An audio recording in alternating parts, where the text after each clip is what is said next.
अकर्ता बनकर कर्तव्य को पूरा करो। कल्याण मार्ग। श्री सतगुरु जी फरमाते हैं कि आजकल संसार में प्रत्येक मनुष्य अपना कर्तव्य पूरा करता है और किसी न किसी बंधन में अवश्य बंध जाता है, जो कि उसको इतनी पीड़ादायक है। हर एक बंधन में उसको विचरना और उससे जुड़ने के कारण जो बंधन का दुख होता है, जो वियोग होता है, उससे उसको बहुत दुख मिलता है। ऐसे में मनुष्य चारों तरफ यही देखता है कि कोई ना कोई तो उसका अपना होगा जिसके साथ उसको सुकून मिले या वो व्यक्ति उसको सुख दे। तो ऐसे में जब मनुष्य सब तरफ से हार जाता है तो उसको एक सच्चे महापुरुष, एक सच्चे गुरु की आवश्यकता होती है। तो ऐसा कौन सा कल्याण मार्ग है जो श्री सतगुरु देव जी ने हमें बताया है, आज हम उस विषय के बारे में जानेंगे। श्री सतगुरु जी महाराज जी फरमाते हैं, यह संसार उस परमात्मा का बनाया हुआ है। इसके जितने भी पदार्थ हैं वे सब भी ईश्वर के ही हैं। इस जगत में विचरण करते हुए इसके पदार्थों का उपभोग त्याग भाव से करना चाहिए। लालच कभी नहीं करनी चाहिए, क्योंकि यह धन माया आज तक किसी की भी नहीं हुई। इसीलिए संसार में रहो, लेकिन निर्लिप्त भाव से। यही सुख शांति से रहने का मूल मंत्र है। अब विचार करना है कि संसार की धन माया का त्याग भाव से कैसे उपयोग किया जाए।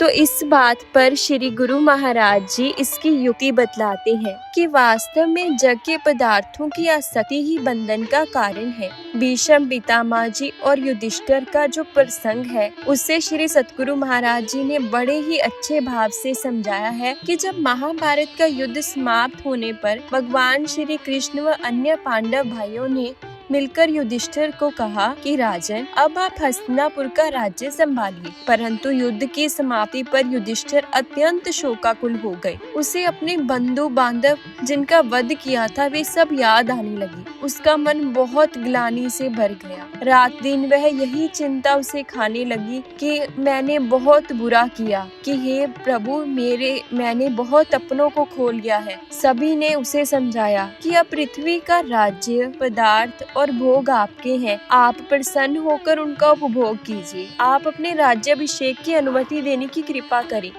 इस प्रकार जब सबके समझाने पर भी युधिष्ठिर का शोक दूर नहीं हुआ, तो भगवान श्री कृष्ण जी ने भीष्म पितामह को सूचना दी कि आप युधिष्ठिर को यथार्थ ज्ञान का प्रदान करें, ताकि वे चिंताओं से मुक्त हो और अपने प्रमुख कर्तव्यों को निभाएं। भीष्म पितामह जी उस समय शरशैया पर पड़े थे और भगवान श्री कृष्ण जी का ध्यान कर रहे थे। उनकी अनुमति मिलने पर श्री कृष्ण जी सभी पांडव परिवार सहित भीष्म पितामह के चरणों में पहुँचे। सर्वप्रथम श्री कृष्ण जी ने उनके तीरों के घाव से हुई पीड़ा का हरण किया, क्योंकि प्रभु कृष्ण जी तो सबकी पीड़ा हर लेते हैं। तो प्रभु ने सबसे पूर्व उनकी पीड़ा को दूर किया, जिससे भीष्म पितामह स्वस्थ हो गए।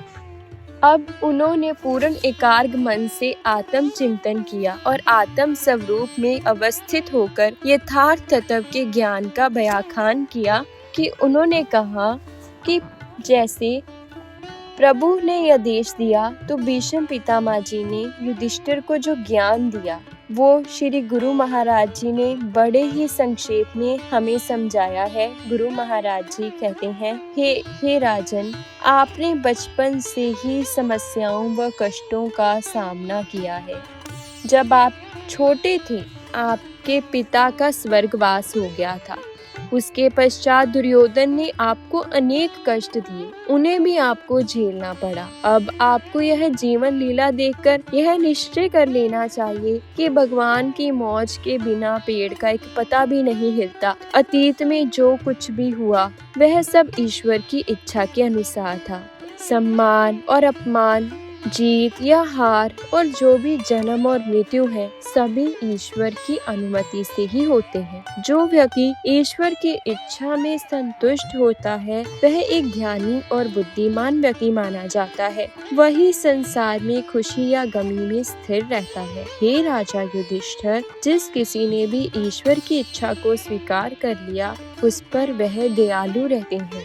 ऐसे महान पुरुष संसार में रहते हुए भी संसार से निर्लिप्त रहते हैं। ऐसे महान पुरुषों के जीवन से हमें यह शिक्षा लेनी चाहिए कि चाहे सुख हो या चाहे दुख हो, चाहे जीत हो या हार हो, चाहे किसी से मेल हो या किसी से कोई विछोड़ हो, इन सब में ईश्वर की ही रजा होती है, तो हमें उसकी रजा को स्वीकार कर लेना चाहिए। ऐसे ही हमारे हिंदू सनातन धर्म में भगवान शिव, जो कि सदैव ही हर्ष में रहते हैं, वे ना तो शोक की स्थिति में जाते हैं और ना ही ज्यादा उल्लासी। वे सभी परिस्थितियों में एकांत और स्थिर रहते हैं। ऐसे ही महान पुरुष हैं जो कि निरंतर प्रभु का जाप करते हैं। तो हमें भी श्री गुरु महाराज जी के इन वचनों से यह जानना है कि हमें इस संसार में रहते हुए भी इन सभी बंधनों से मुक्त होकर ही रहना है, चाहे हमारा किसी से कितना भी क्यों ना बंधन हो।